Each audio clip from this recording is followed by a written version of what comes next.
Go ahead, Cody Nesper. Hey, Coach. Just what was working for Carlson tonight? He was pounding the strike zone. He's continued to get a little bit better each time out with his pitches. We switched him from a curveball to a slider a while back, and that takes a little while to make that adjustment, but it looks like he's starting to get a feel for it. And his changeup has come a long way, and for the most part, his fastball was in the strike zone tonight. You can't pitch unless your fastball's in the zone, and he definitely had that going. Sam Coniglio. Hey, Coach. When you guys beat Marshall a few weeks back, you said you gave a speech to your players about how, that you can't lose to Marshall, basically. Did you give a similar speech to you guys before this one? How do you know I said that to my team after we beat Marshall? Because you told us. Yeah, it's important to the people around the state, and that, between this game and the Marshall game, there's a lot of, water cooler talk, as we like to say, that people that work together, and heck, there's some marriages out there where one of them went to West Virginia, one of them went to Pitt, and so there's bragging rights all over the place in those two games. And yeah, you don't ever want to go through a season where you don't win a game against your rivals. But our kids, we don't have a ton of West Virginia kids that know much about the rivalry, so we gotta explain it to them a little bit before the game starts and tell them how important the game is.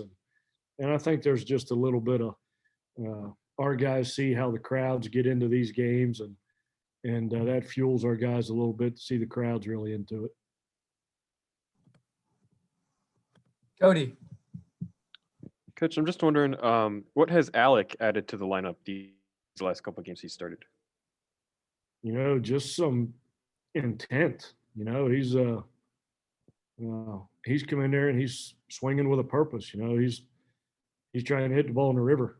And it's hard to hit the ball in the river if you don't swing hard enough to get it to the river. And he just gets up there, and he's got some power. He's got a little bit of a feel for hitting, and he's given us a whole different dimension there in that spot in the lineup. And you're going to have to pitch to him a little bit. And if you make a mistake, he can put runs on the board with one swing of the bat, which is what we need right now.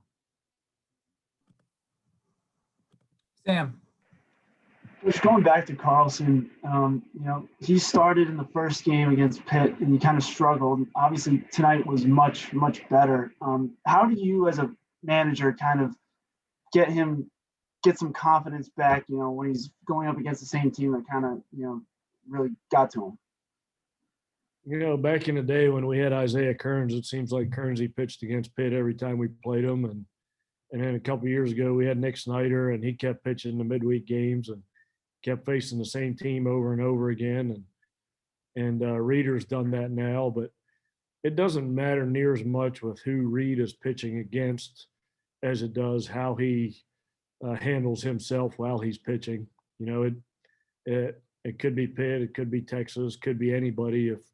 If Reed does what he's supposed to do and not let the little things get to him while he's out there, if he can recover from a bad call or a bad play or a bad pitch and move on to the next one, it's not near as much about the opponent as it is about him.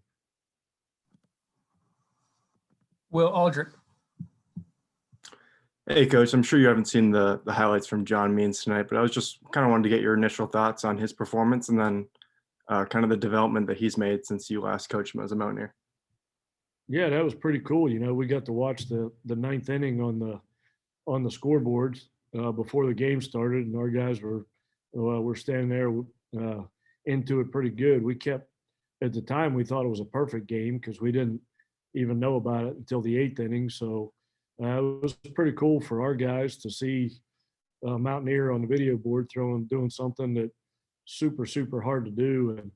And everybody's really proud of him. He's come so far since he was here with us. He was a great pitcher for us, but has really, really developed into what he is right now. And all credit goes to him. He's a tremendous worker and super, super professional approach to everything. And I couldn't be happier for Meansy.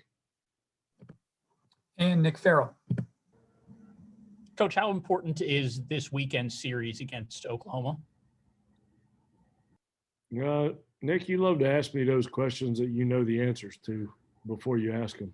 That's TV, Coach. Yeah, it's this is a make or break type deal. If we win this series, we got a shot to make a run at it. And if we don't win the series, then we're fighting a real uphill battle. So I told the guys after practice yesterday that I got a really good feeling about the Pitt game, and I got a really good feeling about the Oklahoma series, and that was a great start tonight because I feel like that it's probably one of the better games we played this year tonight, and I think if we start piling those types of games on top of each other, we got a chance to make a run at this thing. Yeah, so then, Coach, an obvious follow-up to that is how much does this game boost your guys' confidence after dropping 5 in a row? Can it help them get back on the right track in Big 12 play? Yeah, no doubt. It dang sure can hurt, man. When you get guys up there getting 2 and 3 hits in a night, yeah, they go to bed with feeling good about themselves, and they'll come to practice tomorrow feeling good about themselves. And confidence is a tricky thing, man. It's easy to have confidence when things are going well, but when they're not going well, you've got to talk yourself into being confident when you don't have any reason to. But now we have some guys have pretty good reason to be confident after the way we played tonight. All right, Coach. Thanks so much. Appreciate it. Okay, thanks, guys.